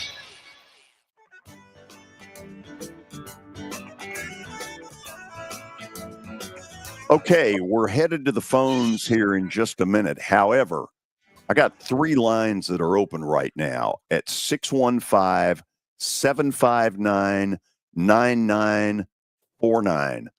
I want to hear from some red-blooded Americans who are football fans who have some things they want to get into. In particular, some of the Titans stuff, which I think has reached an absolute cannot get any worse kind of deal. Yesterday is just simply embarrassing. And it's starting to even get to the point where the national people are talking about it. Up till now, other than an occasional whisper about Cam Ward, there's been nothing on the national front. And today, they've come out flying about it, how bad this team is. So 759-9949. Jump in. I want to hear from some of you. Eric is on line 1. Eric, welcome. Hey, George, it's always just a pleasure to talk to you. Same here. Weekend's kind of a mixed bag. I'm supposed to spend the day with Kenny the Mailman tomorrow. Well, my birthday was Friday, but he's taking me out to treat me to lunch tomorrow, so I'm looking forward to that. Happy birthday. Thank you. George, a couple of things, a couple of NFL things. I'll talk college things, and I'll save the best for last. As far as the Titans, George, it was just frustrating to watch the game yesterday because I got home from church, and when I turned the TV on, it was like a little over 10 minutes to go in the ball game. And I said, well, I've got an errand that I've got to run. Was within walking distance of my house. I left, was gone for about 30, 40 minutes. And then when I came back, it was just midway through the third quarter, it was like nothing much had happened. I mean, about the only thing positive you can say about the game is they didn't commit as many penalties as they normally have, but still, it was so frustrating. And the big thing, of course, was with Jerry Sneed, because I didn't see the play, but of course, I said earlier, he got a penalty. I think it was like on the sack or something like that, where they had a sack, but he got penalized for something. And also, he gave up the second down and 33 was second down 33, and he gave up a 37-yard play, and that pretty much the ball game because they went down and scored a touchdown. It's like Houston, and it was mentioned on the post-game show where it was like, it's like Houston knew they were going to win the game. It just didn't matter what the Titans did. They didn't have to do much because eventually we'll just wear on them, which they did, and we'll win the game because they had the ball almost 40 minutes. When your defense is out on the field that long, it's just they're eventually going to get worn down, which they did. So that kind of was the frustrating thing as far as that goes. The other game I kind of wanted to talk about, too, was last night's Green Bay-Dallas game. I did not expect a 40-40 tie. That stunned me. I thought Green Bay was going to go to Dallas and blow them off the field. I was stunned. And growing up as a Cowboys fan, I was happy that happened. I wish they had won. And one of the things that's so frustrating, and I know everybody wants the overtime rules when they get possession and everything, but here's the thing that's hilarious about the NFL.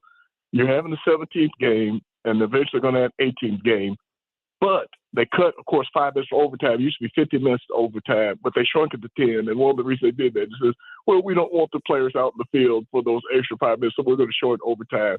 But you're going to have 17 now and potentially 18 games. I just think that's so hilarious. It's just, I hate that they took that 5 minutes of overtime away.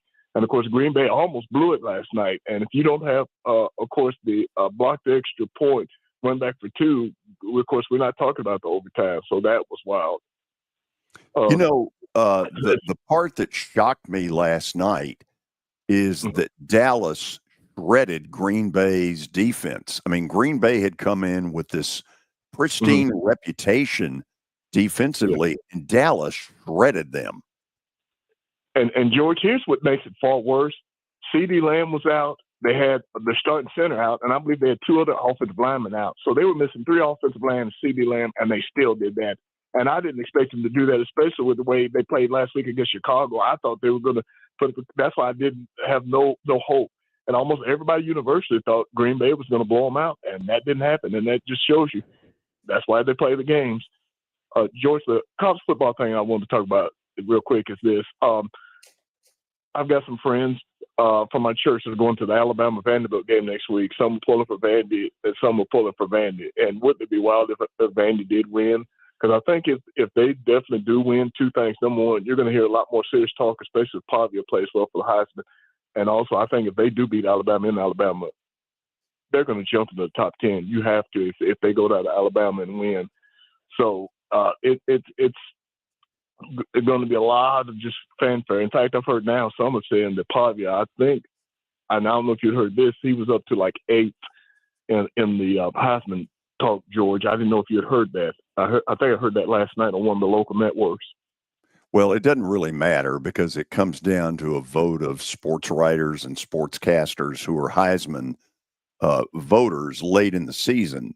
But now I will say this. Some of the people that are ranked ahead of him, do I think Carson Beck could have Vandy at 5-0? No, I don't. If you gave me the list of all the people, the quarterbacks in there, I think a bunch of them would not have Vandy at the level that he's got him at. Yeah. And George, one last thing, and I'll get off. And I got it, and I'm gonna close on a happy note.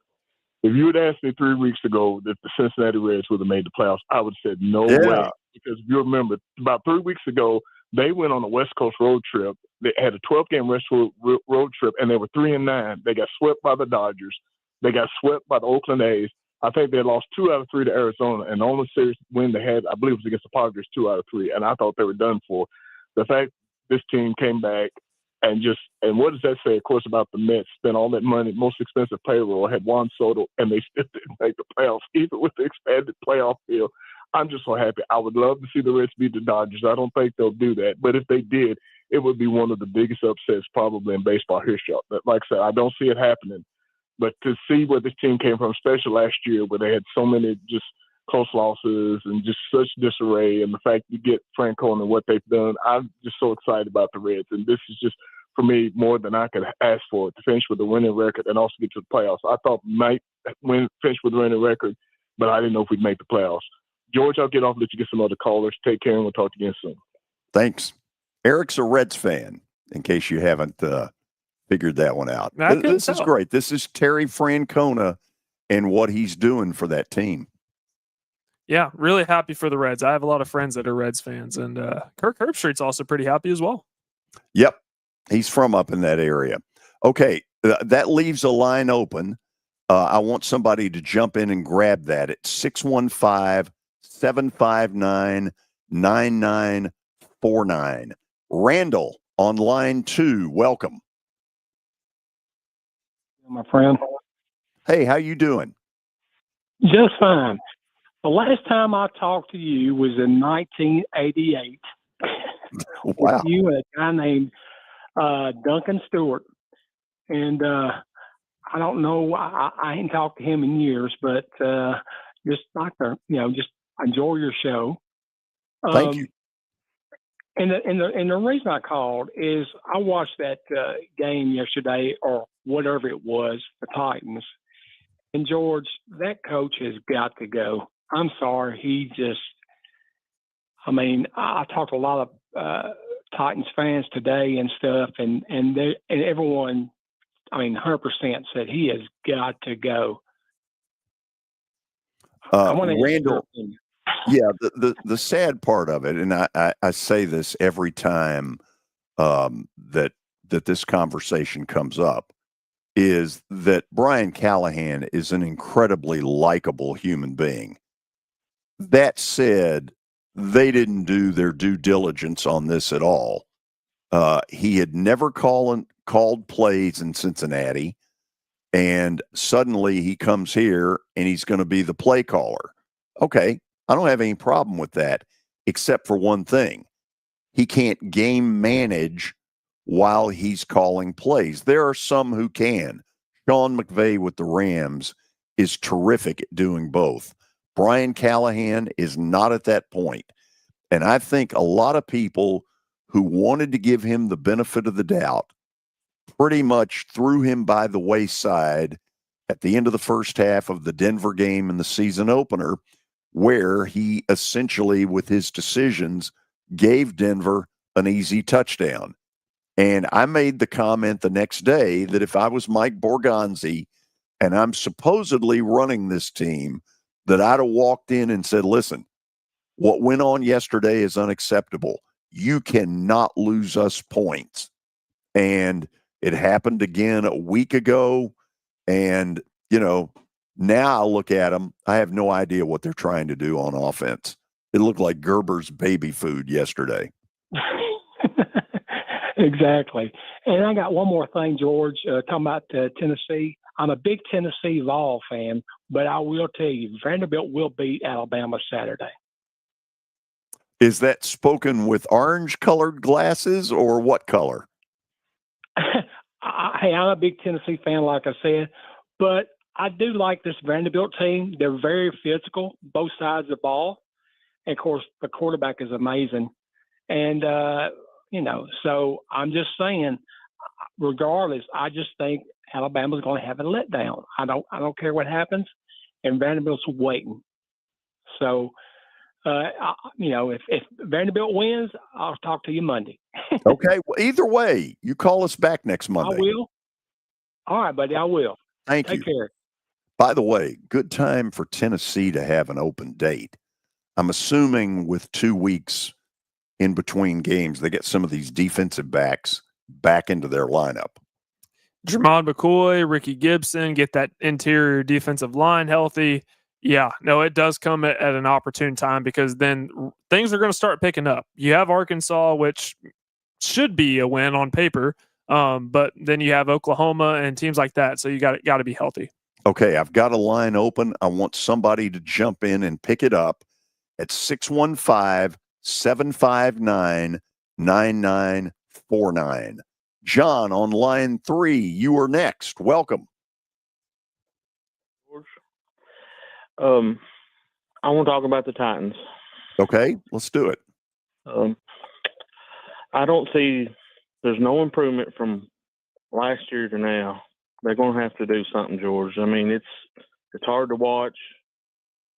I quit watching it yesterday and started watching golf, and I don't never do that. So, I just want to know what you think, and I know you are a big Atlanta Braves fan, but are you excited for Major League Baseball playoffs? I'll hang up and listen. Hey, hold on a second, John, will you? You still there? Yes. So, look, I don't think there's any doubt that something is going to go on when it comes to Brian Callahan. This can't go on like this much longer. This team has become the laughing stock of the NFL. They appear poised to get the first pick in the draft a second year in a row, which is disgraceful. And the fan base, I noticed it. I'm a season ticket holder. I went to the Rams game in the season opener, and the fans were all over him. And some of it stems from the stupidity of the decision against the Denver Broncos before the half. Look, something is going to give if this continues, whether it's at the bye week or after New England or whatever.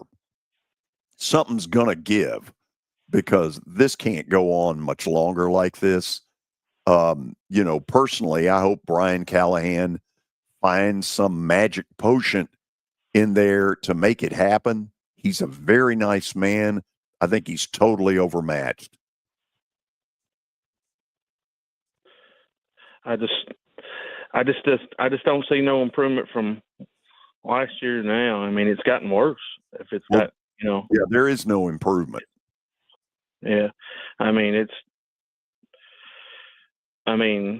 yesterday they didn't even seem like they wanted to be out there to me. I mean, they just quit. I mean, this is probably the worst team I've seen them have in a long time. I mean, well, in fairness, their defense was out there so long, you knew the dam was going to break at some point. Yeah. And it did, which created, listen, Houston's no world beater. Houston's got their own problems. The fact that they could only muster 6 in the first half, I don't pretend to know what's going on in Houston, but that isn't anywhere near the football team that they have been. Yeah. And I don't know why. I've thought DeMeco Ryans is a really good football coach, but something's not right in Houston either. Who do you think's going to win the World Series this year?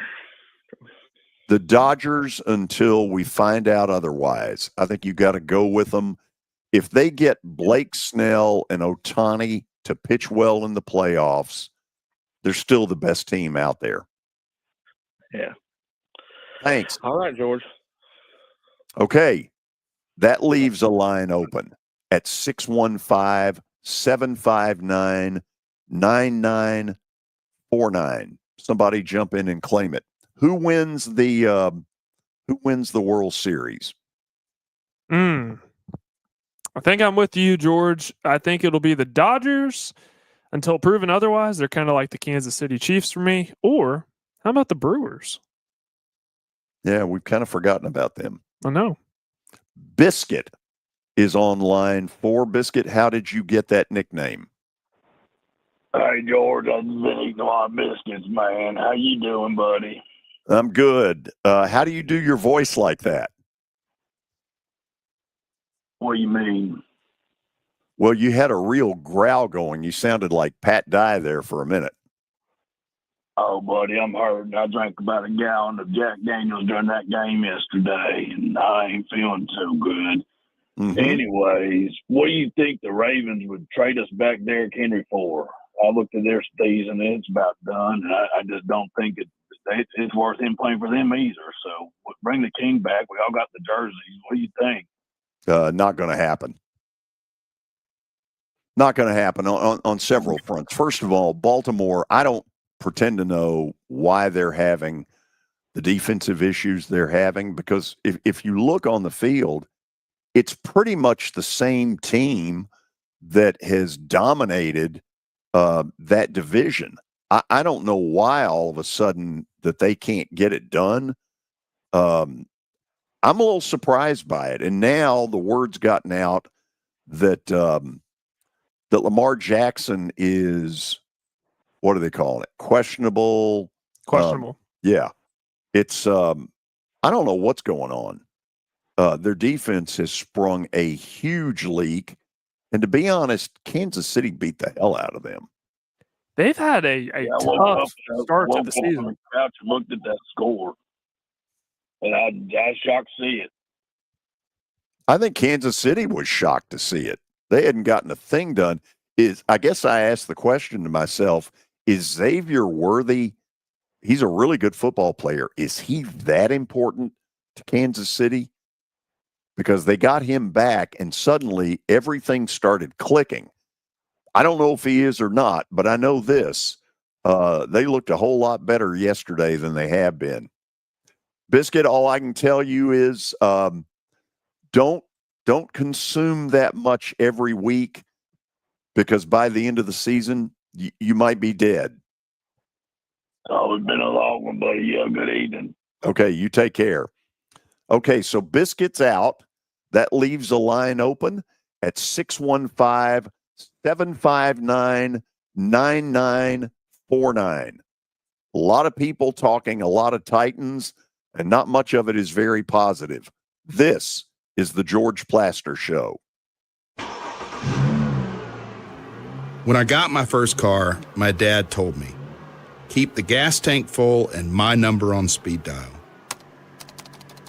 Now parents are telling their kids, save 615-242-9000 just in case. I'm Blair Durham. If you or someone you love is in a wreck, call us. We're here to get you the money you deserve. Sports and Social in Green Hills Mall is the new home for our Football Night in Nashville promotion. Their food is terrific. Their TV setup looks like a racing sports book in Vegas. And if you're a sports fan, you can't beat it. Starting September the 4th, we'll broadcast from Sports and Social every Thursday night. There's Pop-A-Shot, great football, and the chance to win a beautiful Mikey's Motors golf cart. See you at Sports and Social in Green Hills Mall. The George Plaster Show gets advertisers the results As the trusted premier custom home builder in Middle Tennessee, Donnelly Timmons has over 20 years of experience in the industry. Whether you're looking to build your dream home or renovate your current home, their team will ensure that every client and every remodel is unique, luxurious, and completed on time within budget. Founders Dustin Timmons and Joey Donnelly have over 25 years of construction experience in the Nashville area. Together, they have completed projects in Forest Hills, Oak Hill, Green Hills, Franklin, and Brentwood. Dustin and Joey believe that communication is the most important aspect of all construction projects. Therefore, they personally manage each project themselves and are involved in job site activities on a daily basis. Their commitment to quality and integrity has earned them an outstanding reputation among their clients. Contact them to set an appointment for a free consultation or to view some of their completed projects. Give them a call at 615-456-7983 or log on to DonleyTimmons.com. Convenience and value, 2 words that we expect when we do business. Our goal at JHA Company is to deliver just that, both to our school partners and to our customers. Whether you're purchasing photos, yearbooks, class jewelry, letter jackets, school spirit wear, or senior graduation products, we strive to make the experience easy, convenient, and cost-effective. Find out more at jhacompany.com or call 615-867-6345 for more information. JHA, one source, one company.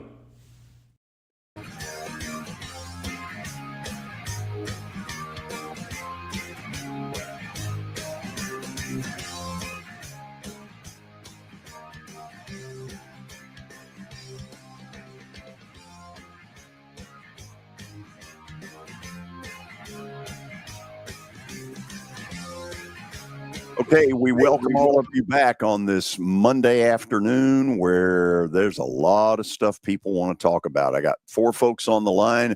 I'm going to try and get to all of you. Tony in Nolensville, you're the leadoff hitter. Welcome. Hello, George, and hello, Parker. And I wish Kelly was here to hear what I have to say. First of all, George, I watched a lot of football this weekend, been out of town and all. And one thing I did notice that we need to start putting a tutu and putting these quarterbacks in tutus and in ballerina shoes because they're little angels and no one's supposed to hit them no more. I've never in my life seen as many roughing the passer calls that are just ridiculous when the quarterback's sitting back there and you go after him. You can't hit them high. Can't hit them low. You can't shove them. I watched in Friday night's game, I believe it was a TCU, and somebody, I forgot who it was, one of y'all had to pick, shoved the quarterback, hands to the shoulder pads, and they called roughing the passer. I mean, I saw 5 of them or 6 of them this weekend, and I'm like, you know what? Go ahead and put all these quarterbacks in tutus, put them in ballerina shoes, and let's not touch them. Put a big sign on there, I can't touch them. Or put them in a different color jersey like they do during practice each week where they're not to be touched. Yeah, have you seen that so much too? Yeah, look, I mean, we all know what's going on. The NFL wants to keep the quarterback, who is normally the big star. They want to keep him in the game. In college as well, George. Yeah, but it's much worse in the NFL where you're right. They might as well have a skirt on. Because you can't touch them. I do wonder, having never played on a defensive line in football, can a defensive lineman really stop the way the rules are saying they have to stop? Sometimes I wonder. It really is. It's you're going at a guy, he's got the ball back to pat, and you just cannot touch him. And something else that I was going to touch on real quick is with your Titans talk.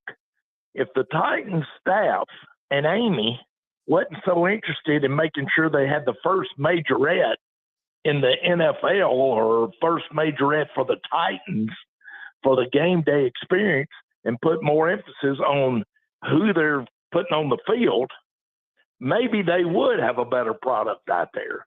Because right now you've heard your callers. I've listened to it.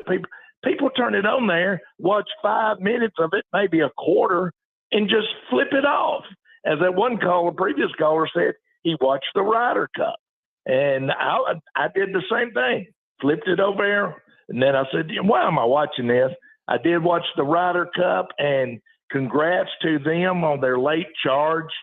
The hole was just too deep. They couldn't make up that difference, but they did put a late charge together, and it was a fun day to watch that. But yeah, pretty tense. I know I bounced around on here, but that was fun to watch them. But the Titans, y'all touched on every bit of it, and it's hard to watch them. The product on the field is not a good product, and kudos to you and others. I was a season ticket holder for 10, 11, 12 years, original PSA holder. It's George. I said it earlier in the year to Terry. The same stuff we were talking in the summer is the same stuff we're talking about now, fixing going to October. It's all the same problems. It's nothing's being fixed, and I don't know how people keep going and watching it. So that's my take on it. I'm going to let you get to some other callers, but just wanted to say that to you. And one last thing just popped in my head. On the ACC game day staff that comes on like the college game day, but it's the ACC bunch. One of the guys on there who leads their show talked about the Vandy Nation. I don't know if you heard this. So the Vandy Nation, slow your roll. You're still Vanderbilt. Don't get too excited. Up his with a red hot poker chip from the SEC and Vanderbilt Nation. See ya. Thank you. I'll try to find out who he's talking about. I didn't get to see it. I spent the weekend moving baklava and pasticho and tiropitas. And those are three really good Greek pieces of food. Frank in Smyrna, you're up next. George, thank you very much. I spent the weekend down in Atlanta celebrating the end of the Braves season. Thank God. And, yes, agreed. My takeaways, Spencer Strider, give him an off season where he's completely healthy to get prepared normally, get his head together on straight. He'll be okay. Did you see Matt Olson's ejection the other night? No, I didn't. Olson got tossed for Mark Wegner was the first base umpire, and he said Olson interfered with the catcher's ability to catch a pop-up that was a foul ball over by the Braves dugout. And Olson never says 10 words to anybody, really. And he absolutely blew a gasket. I could see him asking the umpire, what am I supposed to do? And Snicker went up there and blew a gasket. They both got tossed. And that's probably the loudest cheer I'd heard in Atlanta all year. I mean, besides the All-Star game. I'm guessing they went down in the clubhouse and had a beer. We all figured they went down to the clubhouse and watched the Georgia-Alabama game and had a couple of beers is what we think happened. Now, Olsen got ejected from the dugout. Snicker took the first ejection, and Acuna came out and got him. And Olsen looked at an iPad and pretty much held it up at the home plate umpire and at Mark Wegner, the first base umpire, and said, "What am I supposed to do?" Oh, wow. And they finally just said enough and then tossed him, that was his first career ejection. And I loved it. I loved seeing the fire of those guys. Profar had a ridiculous strike 3 called on him that he lost his marbles, and I don't know why he didn't get tossed, but it was ridiculous. You could tell, I think the umpires are ready for the off season, but and yesterday was just really neat with Charlie Morton. Yeah, I was happy to see that. That was great. That was really, really cool moment.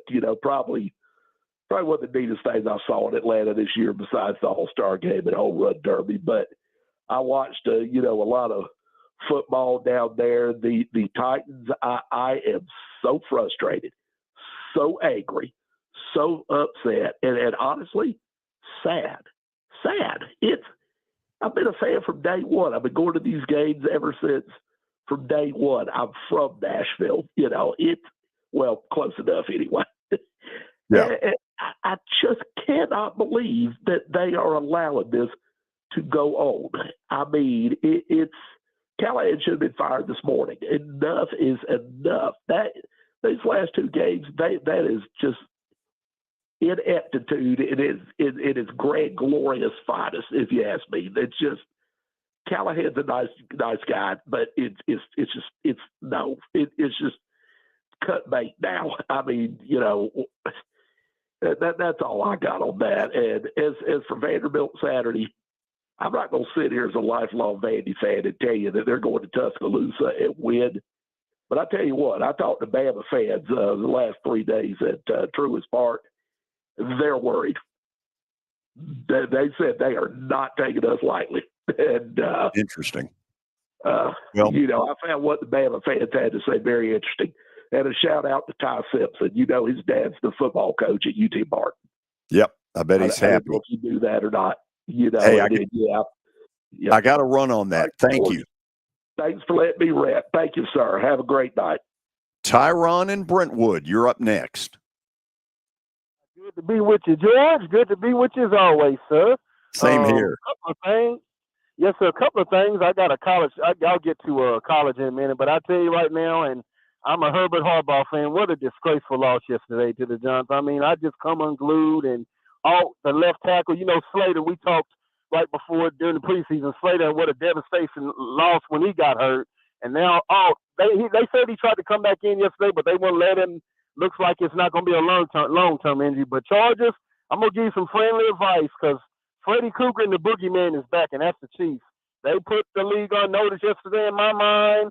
Worthy being back made all the difference in the world. They're going to get Rasheed Rice back in a couple of weeks, and here they come. They're not dead as people thought. And Chargers, if you want to keep that lead, you got an NFC West.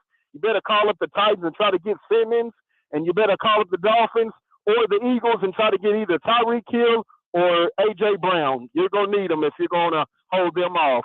And on to college. I'll tell you, through 5 weeks, through the month of 4 games, I guess, it's clear Ohio State and Oregon are the best 2 teams in the nation in college football. There's no doubt about it. I thought Oregon showed great resolve beating Penn State the other night. And Ohio State, they continue. I thought it was an underrated good win at Washington. But I'm going to tell you right now that they're the best 2 teams, and it's a gap. It's a gap after Ohio State and Oregon. And SEC Nation, I know you don't want to hear this, but for the 3rd year in a row, the Big Ten's the better conference. And for the 3rd year in a row, the national championship's going to come from the Big Ten. You take care, George. Always a pleasure, sir. See you, Tyron. I wonder, there's a lot of season left, and there's a lot of things that can change.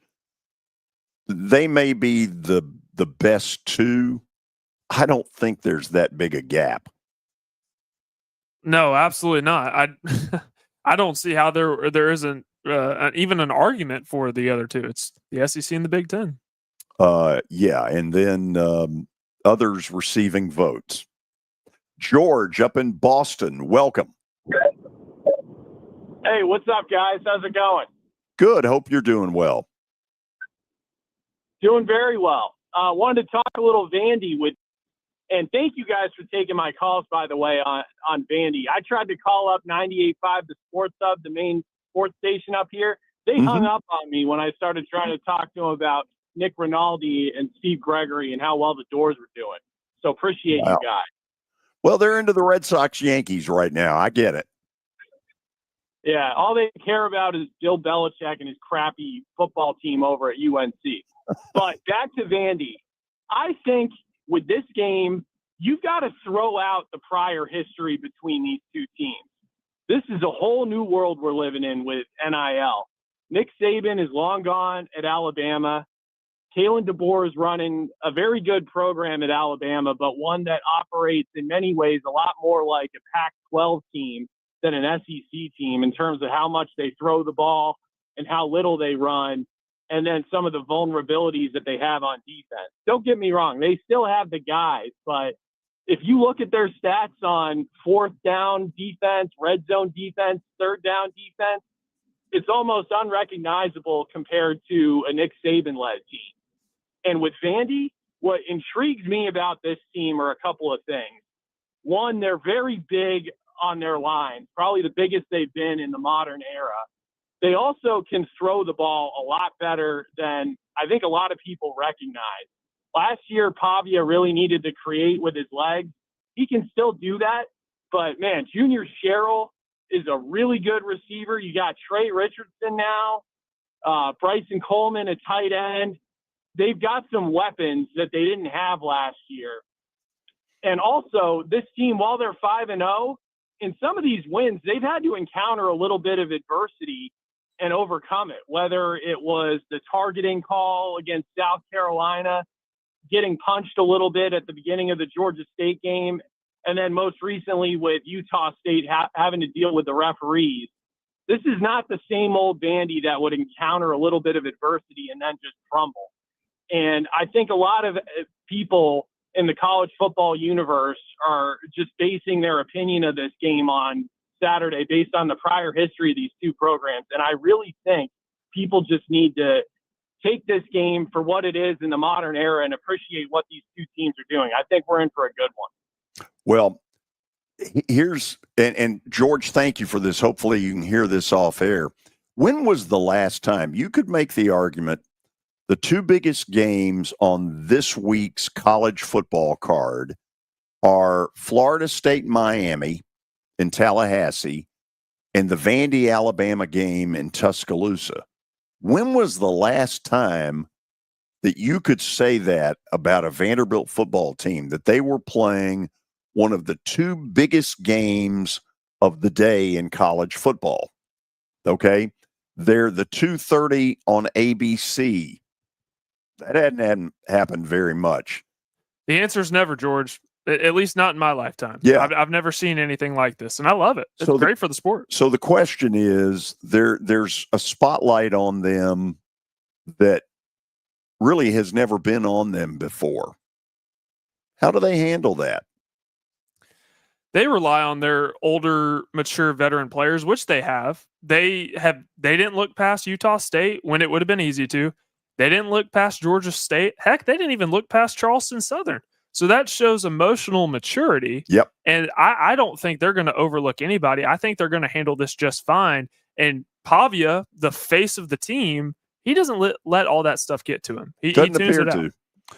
First of all, thanks to all of the callers who got involved today, because really appreciate it. Want to hear. I mean, you all are coming through loud and clear. You're disgusted. I don't blame you. Something is going to give here soon. But I'm not sure that firing Brian Callahan solves this.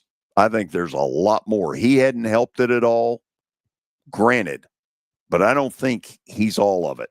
I think it runs way deeper than just Callahan as coach. Let's go to Plaster Bet of the Day. All right, time for our bet of the day, brought to you by Bart Durham Injury Law. Let's look at the results from over the weekend. 48, 50, and 2 is the overall record. How you feeling, George? Would like to do better. Want to do better. The Packer thing shocked me. The fact that Dallas pushed them around the way they did, I never saw that coming. So here goes. Tonight in the opener, I'm taking Miami. I think Miami is just a more explosive football team. Not that they're anything to write home about, but they are at home and they are better than JETS, or at least I think they are. Tomorrow, we got a great show for you. Tony Basilio at 3:20, David Cutcliffe at 4 o'clock. If you have not heard him before, he is must listen to radio. And then my buddy Will Purdue around 4:25. That, Parker, is a heavyweight list of good guests. Always love getting the chance to talk to Tony Basilio. He is, if he's anything, he's entertaining. That's for sure. Hoping that he's going to crack some more jokes tomorrow. Okay, we're done for today. Again, want to thank all of the callers who jumped in today in Reaction Monday. I hear you loud and clear. Something's going to happen soon. I don't pretend to know when, but it can't keep going on. See you tomorrow here on the show. Now, here's your latest Fox 17 Code Red weather report. Brought to you by Window Nation. Get 2 free windows when you buy 2 at windownation.com. I'm Fox 17 meteorologist Brett Luna. We've got a calm week ahead. We'll be staying dry pretty much all week long. We'll also get plenty of sunshine today with highs near 90. Highs will be in the